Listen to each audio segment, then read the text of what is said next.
All right, welcome to Breakout Choice 2, Effective Outreach to Catholic Universities and Institutions. I'd like to introduce Andy Pinelli. Andy Pinelli is on the leadership team of CCL's Catholic Action Team and is a member of the Archdiocese of Chicago's Encyclical Working Group. Andy also leads a multi-parish creation care team in Vicariate 5 of the Archdiocese. Part of the mission of Andy's CCT creation care team is to provide tools and event ideas to make other CCTs in the diocese more effective. So at this time, I'd like to turn it over to Andy. Thank you, John, and hello, everyone, and thank you for being here today. I want to share with you how creation care teams have been able to advance advocacy efforts to care for our common home by engaging the resources of the diocese. Our legitimacy in working with the diocese is greatly enhanced if we have actively working groups with the parishes trying to do creation care activities at the parish level. Our efforts are further magnified if you're networking with other creation care teams around the diocese together and then approaching the diocese director and letting him know what you're doing. But first, before we get into that, what I'd like to do is level set the audience on a few things to highlight the standing of creation care within the Catholic Church and how the Church recognizes climate change as part of creation care. This background should help us stand tall as we're working to advance this ministry. Creation care is intrinsically Catholic. It's one of 7 themes of Catholic social teaching, and there are numerous Old and New Testament references to our obligations to care for our creation. It's not an Earth Day slogan, it's a requirement of our faith. And there's a long-standing tradition of papal advocacy for caring for creation and concerns about climate. And all of that predates Pope Francis. An important event in January of 2019, the USCCB, this is the U.S. Conference of Catholic Bishops, and I'll refer to it because it's a mouthful as USCCB. They issued a welcoming statement of support for some specific climate legislation called the Energy Innovation and Carbon Dividend Act. And since that's a mouthful as well, I'll refer to that as EICDA from now on. But this legislation puts an annually increasing fee on fossil fuel companies for the carbon emissions of the products that they sell. And the legislation then rebates those fees back to every American household in equal shares as a monthly dividend check, and that will help offset rising fossil fuel costs. As fossil fuel prices go up and begin to start to reflect their true social costs, because they don't today, consumers can switch to cheaper clean energy, and they will because it's cheaper. Now, studies have shown that this type of legislation does not economically harm the poor and the middle class by putting this carbon fee into effect. And for Catholics that are concerned about climate change and care for our common home, the fact that the Church issued this statement of support is an anchor for us to promote Energy Innovation Carbon Dividend Act legislation. And you can find this statement that I have on the screen on the USCCB website. Now, Catholic Climate Covenant is an organization with strong ties to the USCCB, and they have EICDA legislation as one of their advocacy priorities. If you went to the Catholic Climate Covenant website and clicked on programs, you get a drop-down menu that included advocacy. And when you clicked on that, there would be pieces of legislation that they're advocating for, including EICDA. So they make it really easy to write a letter to your congressional representative to ask him to support this legislation. Now, this is another anchor, an important anchor for us to advocate for effective climate legislation. Now, it's important for you to know the level of activity and commitment that to care for creation that's going on in your diocese. So you got to start asking some questions. Where does the responsibility for care for creation reside in my diocese? And what do they have on their website? And who's in charge of it? In our diocese, there's a department called Human Dignity and Solidarity. It's part of Parish Vitality. But in other dioceses, it might be under Peace, Justice, and Human Development. But regardless of where it resides, where you're likely to find it is in areas where human concerns are prevalent, where they have respect life issues, where they have racial justice or immigration, domestic violence, etc. So that's likely where you'll find who's responsible for care for creation.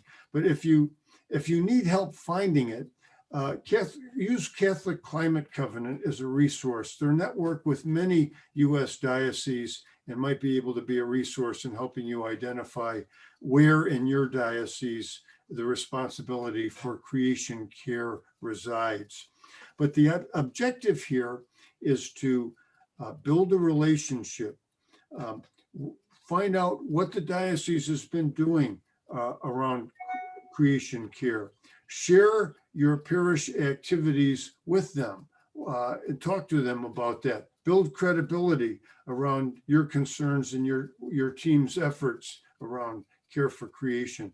Network with them. Try to find out if there's other creation care teams in the diocese that you can talk to, share ideas, but maybe more importantly, work with them to get the diocese more active in creation care and raise the priority of it. And finally, solicit their support and partner with them. In our archdiocese, there was a group of Catholics, a small group of Catholics that would meet periodically with the Director of Human Dignity and Solidarity to advance the creation care initiatives. And I found out about it and then wangled to get myself invited to those meetings. And over time, we established a relationship with the director of the department. At the diocese, they would periodically sponsor these creation care events, and we'd make sure we offered to help them table those events. And it was an evolutionary process, but over time, we got them to put more emphasis on, given the USCCB's support for this EICDA legislation, we pressed for more focus on that legislation as a means to try to address creation care. And before long, the Archdiocese began focusing more on EICDA legislation, and they even used citizen climate lobby tools because they explained the legislation so simply and so well, they would use them in their tabling events. And here we see one of our creation care team members and the director of the then director of Human Dignity and Solidarity with some CCL documents and explaining the legislation. Now, of course, whenever we're at these events, we're clipboarding as well. We're trying to get Catholics to sign letters to their congressional representatives to take action on climate and ask them to support this legislation. So this led us to recognize that we were missing something. We needed a one-pager that described the legislation and the church's support for the legislation and how to call or write Congress. So we had to have the call to action on there. So I presented a draft here on the left side of this page is the final letter, but I presented a draft that the director could mark up and then take to his communications people. And they put it on Archdiocese letterhead, and it had those three important components to it: the legislation, the church support for it, and how to take action. And then once we had this document, we made sure that all of the creation care teams that we knew of in the diocese had it, and because it became an important leave behind. You could now leave somebody a piece of paper with instructions that they could share with their family members or friends on how to take action on this.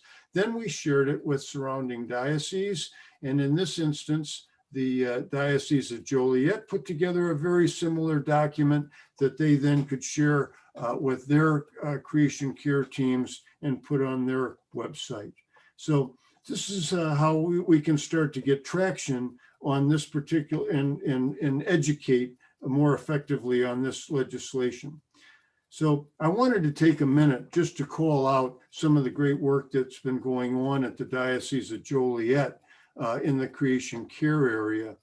They had and still have an associate named Kayla Jacobs, who was working in their creation care ministry with the director of the Human Dignity Office. And they worked together and were able to secure a grant from a religious order to kind of break away creation care from the other human concern issues that we had on the previous slide. So now they have a standalone Laudato Si ministry office there that Kayla leads, and they're responsible for education and pastoral support around creation care for all the parishes in the diocese. And they do policy and legislation advocacy, and they also have gardens that they grow food for the poor and the vulnerable. So they've done a great job really kind of advancing creation care through a separate ministry there. But I want you to notice that on their advocacy link, they include advocacy to the Energy Innovation and Carbon Dividend Act. And when you click on this link, it takes you to the Catholic Climate Covenant site, where their parishioners and members of the diocese can easily write a letter to their congressional representatives. Now, that relationship, it also led to us being able to put an article in their diocese newsletter. Don't forget about diocese newsletters. Here we had networked with a few of the creation care teams in that diocese and wrote an article about what they were doing. We talked about EICDA legislation, and we talked about what some other individuals were doing. And they put a nice 3-page article together that we helped them write, and they included a nice link to the Catholic Climate Covenant site so that anybody reading the electronic version of this could immediately write their congressional representative. So diocese newsletters are important tools for us in advancing this ministry. Don't forget also that some dioceses and archdioceses will have radio show access, or they may have their own radio show. And if they do, try to develop a story around creation care and EICDA legislation, and try to get some education and visibility to this important initiative. Now, we hope that in a post-COVID world, we'll be getting back to marching soon. And the diocese relationships can be important there too, because they can help coordinate. They helped us arrange a on-site prayer session before the march. And this was very helpful as we gathered Catholics. And of course, we're always clipboarding at these events and trying to get folks to write letters to their congressional representatives. And here's an example of us taking a CCL tool and making it more Catholic friendly. And also notice that the Franciscan monks that are marching with us here have signs that say Energy Innovation and Carbon Dividend Act now. So there's lots of opportunities there when we get back to marching. Now, one other, on a different subject, one other thing that we can do in working with the diocese is kind of a bottom-up initiative where our creation care team kind of passed the hat and put a little bit of money together for a stipend for a Laudato Si expert to do a presentation and educational event on the Pope's encyclical. So we initiated the event, but we asked the diocese to co-sponsor the event with us. And this is one where we got a very good turnout for the diocese. Helped us to manage the webcast of this. And of course, we never miss an opportunity to talk about EICDA legislation, past church support for it, and initiate a call to action for parishioners and people in attendance to take immediate action on creation care and good climate legislation. Now, the diocese can also have a periodic speaker series weeks, and we help encourage that. We get together with other creation care teams to try to encourage that. And when we do, we make sure, whether we're celebrating the anniversary of Laudato Si or Season of Creation or Earth Day, we make sure that we've got a place on the schedule to speak about good climate legislation supported by the Catholic Church. Or if we're doing a movie, and we've done a number of movies on creation care themes around the diocese. If we're doing a movie, we partner with the diocese to help us promote the event, either on social media or on their newsletters or on their events calendars, so that they can help us bring attention to these events. And finally, we try to work with local CCL chapters to be available to help us when we have Catholics that want to lobby on climate, that we're invited to join local chapters. So the Archdiocese actually has a list of all of the CCL chapters and contact points, so that if there's a Catholic that wants to lobby, we will show them how to lobby, and they can join CCL on lobby days. And this is an example of a lobby day event where we're talking to Congressman Marie Newman of Illinois 03. And we have some of our Catholic members as part of that call. So lastly, I would like to say that this is possible, but not easy, to try to get the bishop of your diocese or the archbishop of your archdiocese to issue a statement of support for EICDA legislation. And you can see here where Cardinal Supich is encouraging all of the faithful to contact their congressional representatives in support of the Energy Innovation and Carbon Dividend Act. This takes some time to try to encourage these letters, but they're very powerful if you can do it. And I would encourage you to ask.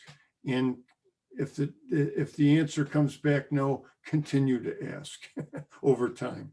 Now, these are things that are possible when you're working with the diocese, and we're having some success in my area, also reaching out to congregations for support.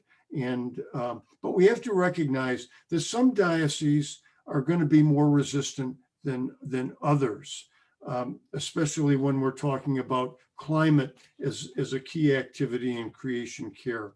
Now, they'll soften over time, but with them, maybe initially the strategy should be to focus on non-climate related creation care initiatives for the time being. But here's my contact information. And what I'd like to do is just let you know that you'll have access to these slides after the presentation. And I want to now introduce you to Jessie. Jessie's going to be showing you some very important things about endorsement. She is a retired teacher from Allentown, Pennsylvania. Jessie joined CCL as in their Lehigh Valley branch in 2016, where she found passionate, like-minded advocates.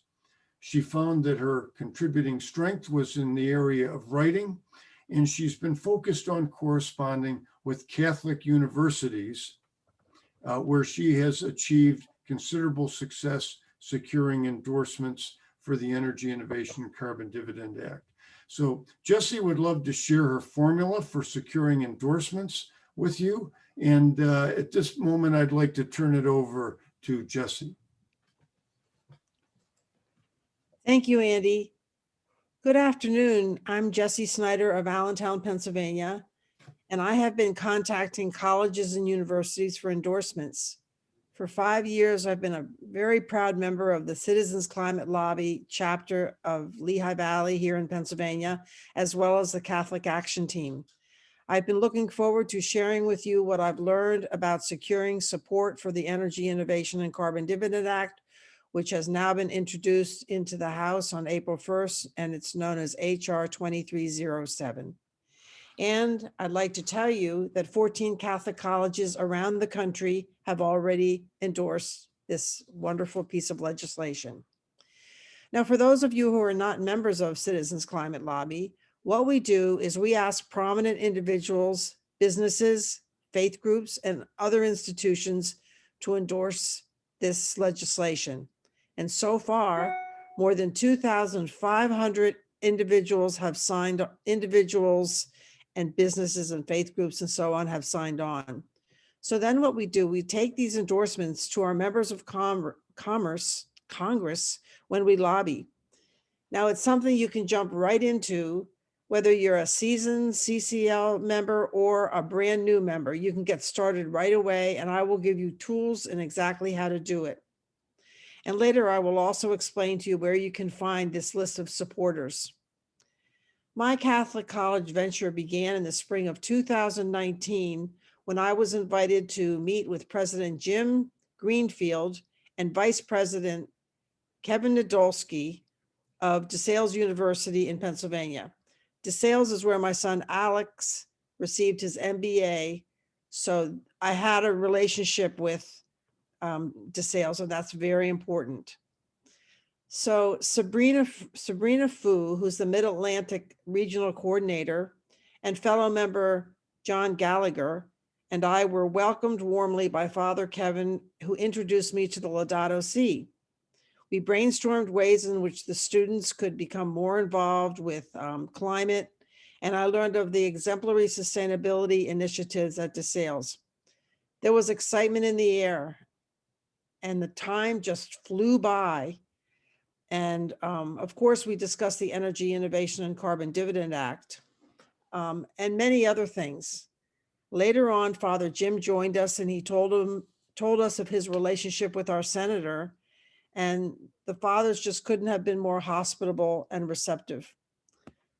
After this meeting, when Sabrina and I and John said goodbye to Father Kevin, we knew that something extraordinary had happened. We were overjoyed. Shortly after, Father Jim emailed me with his endorsement. Now I felt more confident, so I decided to contact Villanova University in Philadelphia, where my daughter-in-law Christina graduated. This time, feeling more confident, I just sent an email off to President Peter Donahue, and I mentioned her fine education. I highlighted that and spoke of the legislation. And within hours, I think it was 2 hours, with no hesitation, he endorsed. I couldn't believe it. It's like he was waiting for me to ask him. It was wonderful. And I also wanted to mention that Villanova continues to grow and develop its sustainability initiatives. It's awesome. So Little did I know that the three fathers were good friends, and that became apparent when we were lobbying together. That's right. These fathers attended 2 lobbying sessions, one with the legislative aid of President Toomey, Senator Toomey's office, and the other with Senator Bob Casey. Both senators are Catholic. Again, we were developing a relationship and seeing how it's a moral responsibility for all Catholics to care for the earth as well as the poor. The fathers have become advocates with us. After I joined the Catholic Action Team, I understood why so many Catholic fathers are so receptive. And Andy already spoke of the Catholic Climate Covenant and the Church's Care for Creation teams, and of course the Laudato Si. It became apparent that Catholics are lighting the way for people all over the world. To begin with, I'm going to take you through steps on how to procure an endorsement for HR 2307. These steps can apply to non-Catholic colleges and institutions as well. I will also touch on how to encourage a Catholic hospital to sign a healthcare declaration. That's a little bit different from an endorsement, and I'll explain that later. I'll share my resources with you and how to find them, and I'll also explain where to endorse HR 2307. Next slide, please.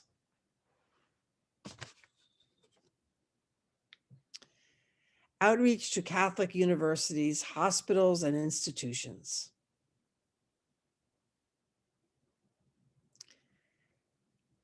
First thing you need to do, it's the basis of everything, is familiarize yourself with Catholic teachings, as Andy had spoken about. Because if you understand these Catholic teachings, it's going to give you power and resolve and confidence. Because not only Pope Francis, but other popes have been advocating for climate action for decades. Pope Francis urges the world's 1.2 billion Catholics and all people of goodwill to take urgent action against the injustice of climate change and the ecological crisis to protect the poor and future generations. And as we had mentioned, Pope Francis's Laudato Si, it calls us to care for the earth and to care for the poor. And Catholics are building a vibrant movement to respond to Pope Francis's call. And there's a picture of the book Laudato Si on care for our common home, and a wonderful picture of Pope Francis. And here I quote him: "We can no longer remain silent before one of the greatest environmental crises in world history." Now, this is the most important step, is to find out about the Catholic teachings, but then you need to go directly to the president. This is what I always do. I don't go to the head of the sustainability department. I don't go to the head of an English department. I go right to the president, because only he or she knows if they're going to endorse it. There are many reasons why they may or may not, but only they know. And if they don't know, they can refer you to the legislative office, or they can talk to the board, or whatever they have to do, but they'll find the answer and give it to you. So go directly to the president. The next thing is to find her email, or his or her email. And if you can't find it, call the university. Just ask for the president's office and tell them you have a legislation that you would like the president to review. I just say my name and state. I don't give any more details than that.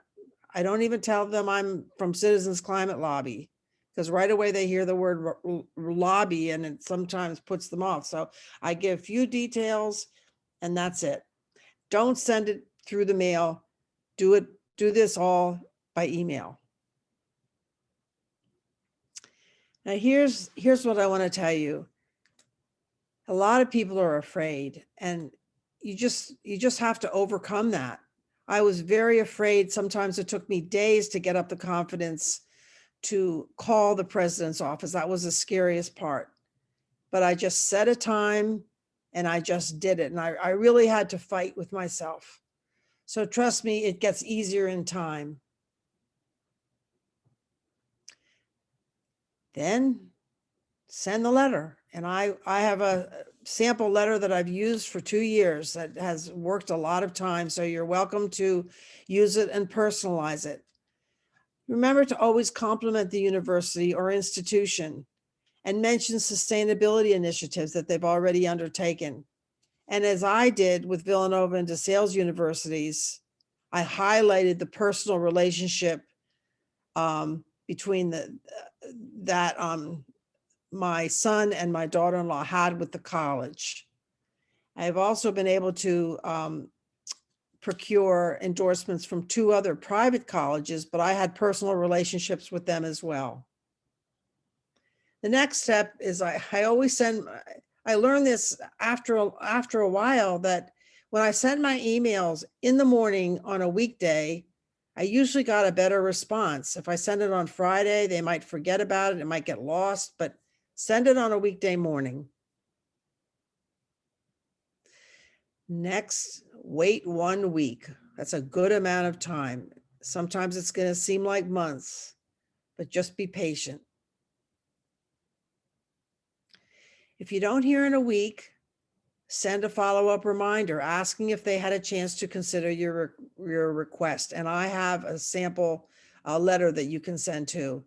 I always attach the first email so they have a reference right there. Wait 1 more week and then call the president's office and ask if he or she has received your email. And that takes courage to call the president's office. Provide the date that you sent the original and if the president had a chance to consider your request. Many times they're very nice and just ask me, oh, please resend it. Then they don't have to look for it or anything. And sometimes they honestly never received it because the email that I had found online was wrong. So it always pays to call if you haven't heard. Then I would say, wait 2 more weeks.